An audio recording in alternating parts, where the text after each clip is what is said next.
Hallo, ich bin Tobias Hartmann von der Kommunalen Arbeitsgemeinschaft Kulturerbe Oderbruch und heute rede ich über Landschaft. Landschaft ist gestaltbarer Raum und das Oderbruch ist eine Landschaft, an der man sehr gut erkennen kann, wie Menschen in Europa Landschaftsräume bis heute prägen und gestalten.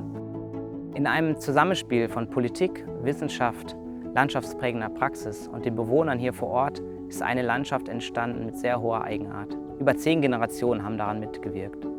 Also das sind alle Elemente, die zum Oderbruch gehören. Die ganze Landschaft.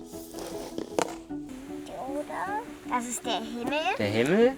Landschaft ist ein Kulturgut für uns, wie es auch die Europäische Landschaftskonvention seit über 20 Jahren definiert. Sie bildet für uns Menschen Lebens- und Wirtschaftsraum zugleich.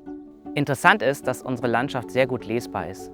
Die Hügelketten, die Niederungen, die Deiche, Gräben, die Oderwiesen, die Alleen zeigen, wie die Landschaft heute zusammengesetzt ist. Und die vielen einzelnen Elemente erzählen etwas über die Geschichte des Raums und über das kulturelle Erbe. Die Schöpfwerke, Kirchen, Fischer- und Kolonistendörfer oder die vielen Denkmäler machen die Landschaft heute erlebbar. Das Oderbruch hat ganz viele interessante Elemente. Besonders schön ist die Europabrücke, ein Ort, an dem man sich begegnen kann. Sie verbindet die beiden Länder, Deutschland und Polen. Sie steckt voller Geschichten und immer ein Ort, wo man gerne auch ist. Wir freuen uns auf den Austausch mit unserer Partnerstädte in den Niederlanden und Belgien. Wie sieht denn eure Landschaft aus? Könnt ihr uns die mal zeigen? Hallo, ik ben Alfred Geerts en ik werk voor Museum de Proefkolonie als curator. Ook bij ons gaat het om samenhangende landschappen. Met een samenspel van mensen, monumenten en hun omgeving.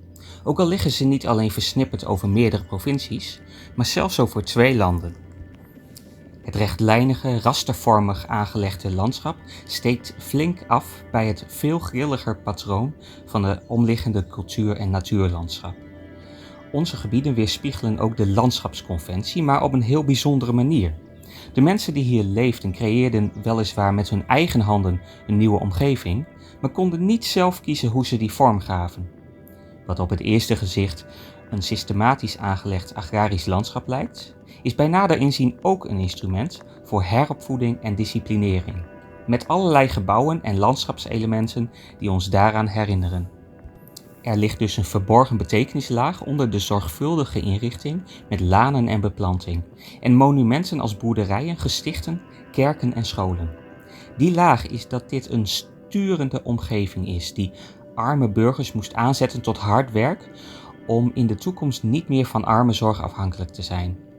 De kolonielandschappen herinneren ons aan de moeizame strijd van armen om een waardig leven te kunnen leiden, zonder dwang en met respect voor hun persoonlijk leven.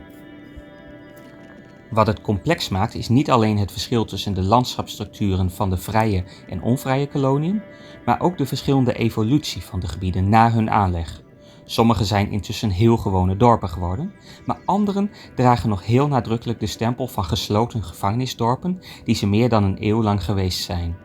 We helpen bezoekers om de verschillen te zien en via bijvoorbeeld een luistertour de indringende verhalen van de bewoners ook te beleven. Het landschap vraagt constant en verantwoord beheer om het in goede staat aan de volgende generaties door te geven. Heel veel verschillende eigenaars en gebiedsbeheerders werken daarvoor samen. Campus Landschap werd bekroond door Europa Nostra vanwege het integrale beheer en de voorbeeldige toepassing van de Europese Landschapsconventie. Collega, zullen we er nog 1 doen? Ik ben wel nieuwsgierig naar jullie omgang met gemeenschappen en musea.